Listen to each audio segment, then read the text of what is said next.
कांग्रेस के पूर्व अध्यक्ष और रायबरेली से सांसद सोनिया गांधी लोकसभा का चुनाव नहीं लड़ेंगी। उन्हें पार्टी ने राजस्थान से राज्यसभा भेजने का निर्णय किया है। इस मुद्दे को लेकर प्रदेश सरकार के उद्यान मंत्री दिनेश प्रताप ने निशाना साधा। एनबी न्यूज से खास बातचीत में मंत्री दिनेश प्रताप सिंह ने तीखा हमला बोलते हुए कहा कि गांधी परिवार रायबरेली और अमेठी को पहले भी धोखा देता रहा है।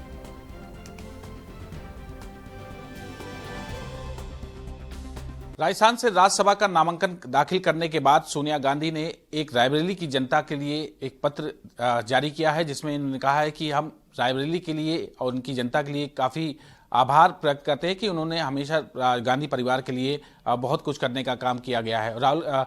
सोनिया गांधी के पत्र जारी करने के बाद उत्तर प्रदेश सरकार में उद्यान मंत्री हैं दिनेश प्रताप सिंह, जो कि खुद रायबरेली से आते हैं, उन्होंने सोनिया गांधी पर पलटवार किया है। हम इनसे ही जानते हैं। सर, सोनिया गांधी अब उत्तर प्रदेश छोड़ के रायबरेली सीट छोड़ के वो राज्यसभा जा रही हैं और वो राजस्थान से उन्होंने नामांकन दाखिल किया है और आपने कहा है कि धोखा देने का काम किया है। बिल्कुल निसंदेह मैं कह सकता हूं कि जिस जनप्रतिनिधि को 5 बार रायबरेली ने चुना, वह कोई कारण नहीं कि रायबरेली को छोड़ के चला जाए।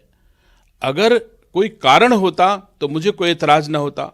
अभी वो वर्तमान में सांसद हैं और सांसद रहते उन्होंने रायबरेली को छोड़ा है, तो इसे धोखा नहीं तो और क्या कहा जा सकता है।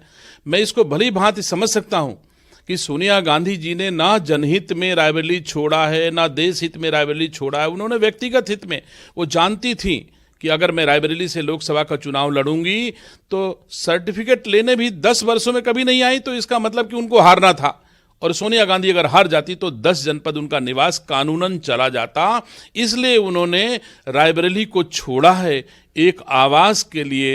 रायबरेली की जनता को धोखा देना और उस जनप्रतिनिधि का जो इस देश की धनवान परिवारों में शायद कुछ लोगों में उनका शुमार हो, उसको इस भाव में उन्होंने रायबरेली की जनता को छोड़ा कि मुझे 10 जनपद में सरकारी और जनता की गाढ़ी कमाई के पैसे से सुख भोगना है। इसके लिए उन्होंने रायबरेली को छोड़ा है।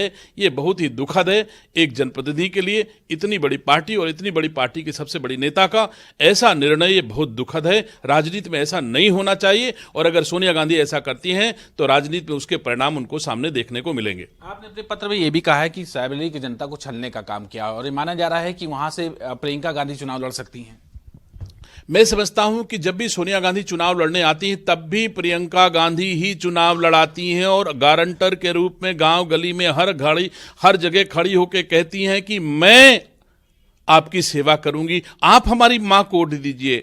तो ना तो मां कभी वोट के बदले उन्होंने सेवा की है और ना ही बेटी प्रियंका गांधी ने कभी वोट के बदले उन्होंने सेवा की है।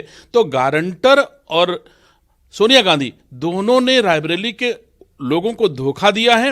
वोट मांगने केवल कोई एमपी नहीं बन सकता जो राम का नहीं वो किसी का नहीं हो, ऐसा उत्तर प्रदेश सरकार में मंत्री दिनेश प्रताप सिंह ने कहा है। और राहुल गांधी चाहे कोई भी यात्रा लेके आ जाए, उनको रायबरेली की जनता, उत्तर प्रदेश की जनता और अमेठी की जनता माफ नहीं करेगी। कैमरा पर्सन दानिश के साथ मैं तेन सिंह।